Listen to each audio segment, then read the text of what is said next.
Hi there. I hope you're doing great today. I thought I'd get a getting started with Angelic Magic video done today. Since we're on a dark moon, there's no magic happening today. I thought I'd get you just some real basic first steps. Okay. First thing is you want to go into the file section of the group and download the documents for Angel Magic. There's a document on Angelic Correspondences. And then there's also a document on Angelic Hours, the Angelic Hours, okay, for timing spells. What you want to do is go through this table of correspondences, the Angelic Correspondences, so that you can familiarize yourself with the 8 different teaching angels that we work in this system. Be careful of mixing and matching systems. There are several very well-defined traditional systems of angelic magic that work extremely well, and they are not necessarily meant to be used together. Okay?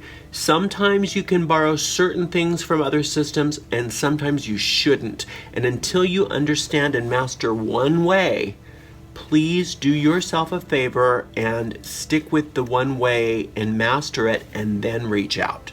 Otherwise, you will get some either nothing results or unusual results, okay?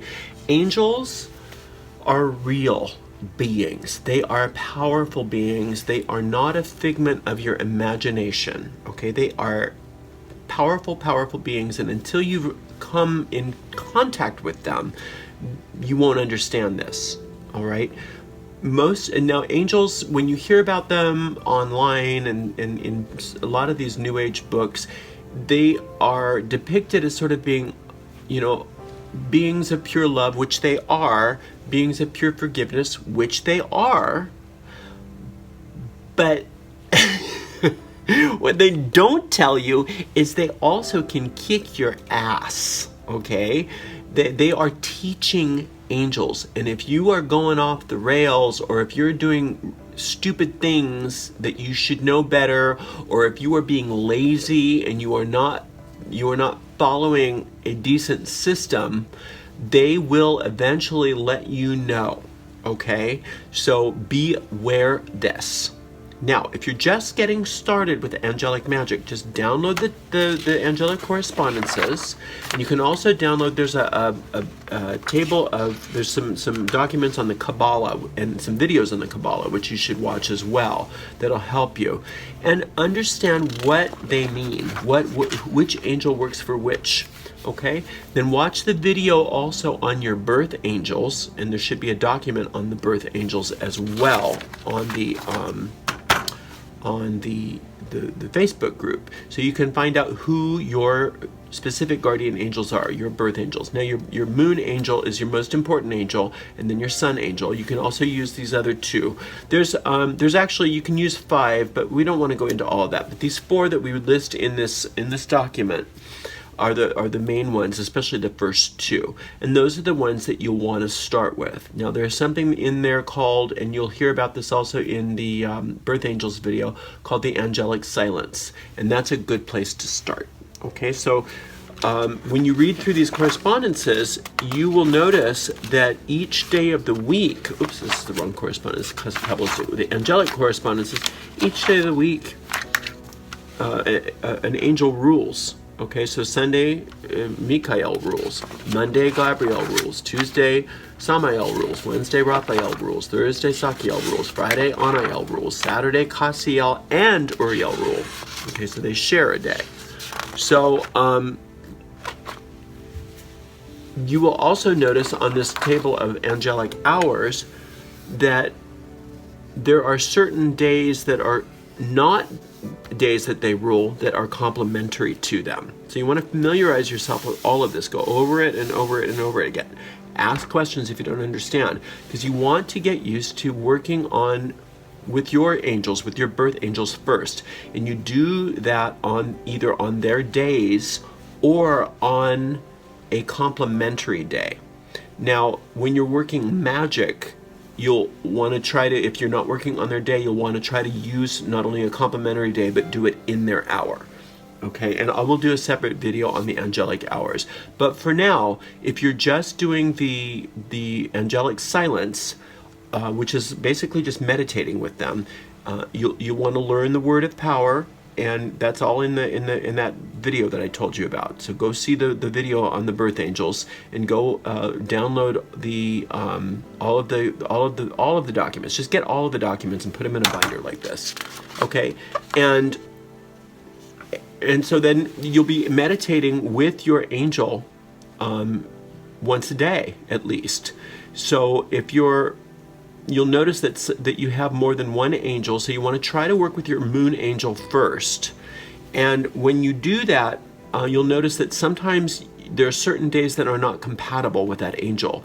In that case, then on that day, either take that day off or work with your solar angel on that day. And you'll understand what that means if you go watch that other video on your birth angels and or read the handout on your birth angels. All right. So now if there is like I said, there's 4 different guardian angels. So if your 2 main ones, your primary ones, your solar and your lunar angel, if those are not compatible on a specific day, then you can look and work with one of the other 2 angels. Now, if all of your angels are not compatible with a specific day, you can either take that day off or work with the angel that rules that day, and just sit in the silence and meditate with them before you start working any magic. Don't rush into this. Just start getting used to them. Start getting used to working with angels. Start getting used to understanding the different correspondences. Get used to different days of the week and even hours of the day.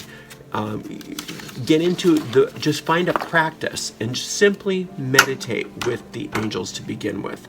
Then, as things move forward, then you can start looking at the videos on the talismanic practices and things like that, and you can start working with the angels. Now, the way we tend to work with the angels most frequently is through talismanic magic. That's just our system, and so you'll learn how to make those talismans and how they work. I would recommend that you start with the basic talisman when you're ready to start working talismanic magic. Work with that first.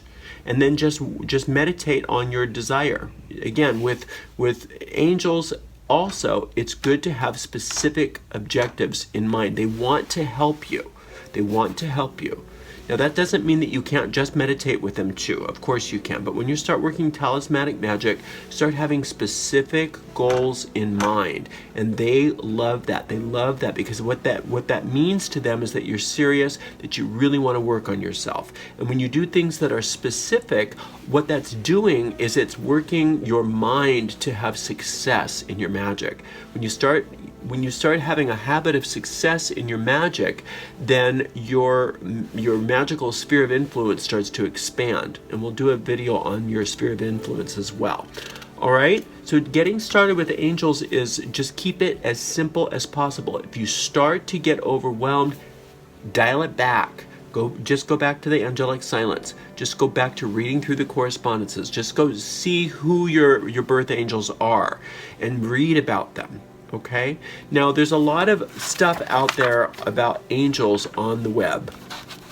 And remember that a long time ago, there used to be this practice of just adding the suffix L to any old thing. And as a result of it, a lot of angels were created. Were just sort of like created. And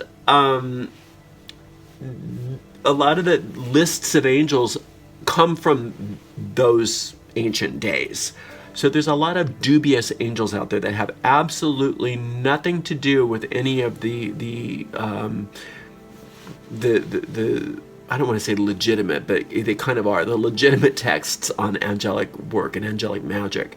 So be aware that just because you hear about people talking about a specific angel in some website somewhere, find out if you're really serious about like exploring another system besides this one. Find out what this system is. Where do they come up with that? How do they know that that's the angel? You know, how do they know to work with that angel? Where did they find out where that angel sits on the Kabbalistic tree? All of that kind of thing. But I would recommend that you find a system and stick with it. Our system is based on very ancient systems. Our system is one of the biggies. Now, we do streamline our practice, which makes it a little different than a lot of the ways that some people work the angelic system. And that means that we've found ways to make it more accessible to people who live in the 21st century, because a lot of the old practices were very, very time consuming, and they had a lot more time on their hands in certain ways. And a lot of the people that practiced those old practices that had a lot of time on their hands were part of the aristocracy, or had other means where they didn't need to like plow the fields. They didn't need to go to work every day, right? So we utilize the systems as given, and we found ways to streamline our practice so that we can cut through some of the blinds, some of the excess stuff that's not really appropriate, and get our work done. And so we love this system. It's very, very effective, and I recommend that you find, if you don't like this one, find another one if you want to do angelic magic, but stick with a system until you really know what you're doing, and then you can look outside. Now, this idea that angels are beings of, that they're not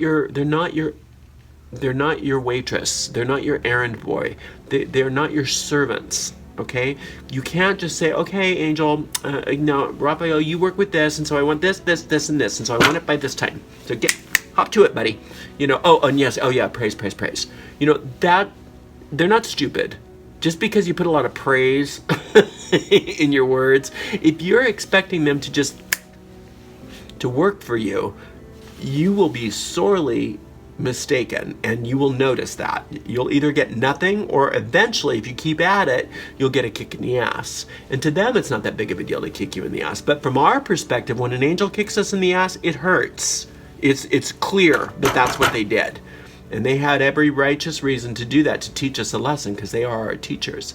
So if what you are after is, I want this, I want it my way, I want it by this date, and I don't want any argument.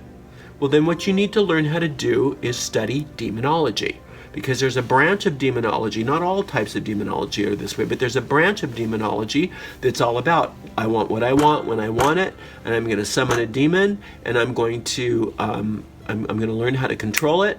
I'm going to make pacts with it, and I'm going to get what I want. So if that's what you want to do, you go do that. Okay, but that's not what we teach here. And I'm not saying that it's wrong to do that, but it's definitely not our path. Because when you do demonic magic, if you're good at it, you will get what you want.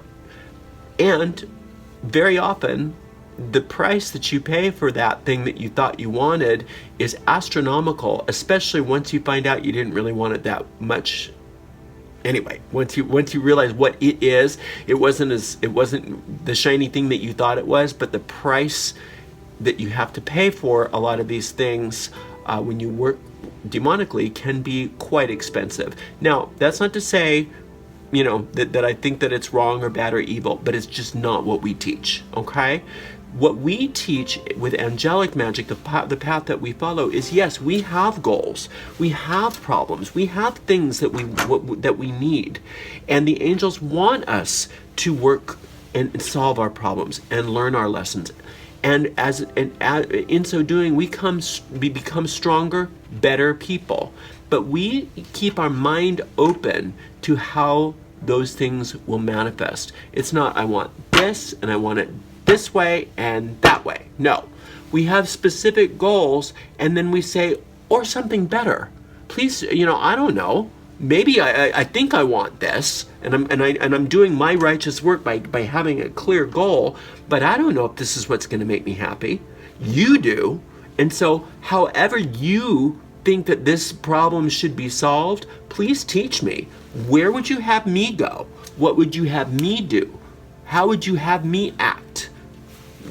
And then we're receptive to instruction, and we learn how to follow the signs. We learn how to receive communication. We learn how to be guided divinely by these beings. And then not only are we solving our problems, but we're becoming better people. We're just using problems and goals as a means to a greater accomplishment, and that is growing as people and becoming better people and becoming not a liability to the world but an asset to the world. And we're not being selfish that way. We are using our goals, we are using solving our problems as a means to something much, much greater. And that's how angels love to work with us. So if you're sincere, if you have a sincere heart and you do your best and you try to learn the system the best way that you can, if you make mistakes, they're okay with it. The demons aren't. Demonic magic, you better not make a mistake. You better toe that line. But with the angels, as long as your attitude's right and you really are doing your best within the system, they're very forgiving. Very, very. You can make all kinds of mistakes. You'll see when you see my talisman videos, I bungle it all the time. I make all kinds of boo-boos, and they're fine with that because I'm trying my best. I'm trying my best to do it right. Make sense? So angels are awesome, but don't believe everything you read about them. Don't believe that they don't also have, I don't know if I'd say a dark side, but they're not always going to just keep smiling and showing you love and support. There's a lot of stuff they won't support, and they'll let you know. They'll let you know. And if you're open to listening and hearing what they want from you, you won't have to get a kick in the pants. But if they have to give you a kick in the pants, they will. And so if you don't want that, then this is not the path for you. If you want what you want when you want it, then just work on pure visualization. Just work on some other kinds of systems, but not the angelic magic. The angelic magic is high magic. That yes, we do want you to work to get what you want in this world, but it's also for a bigger, greater purpose. All right, I hope that was informational and helpful, and I can't wait to work with you again. I love you very much. Blessed be.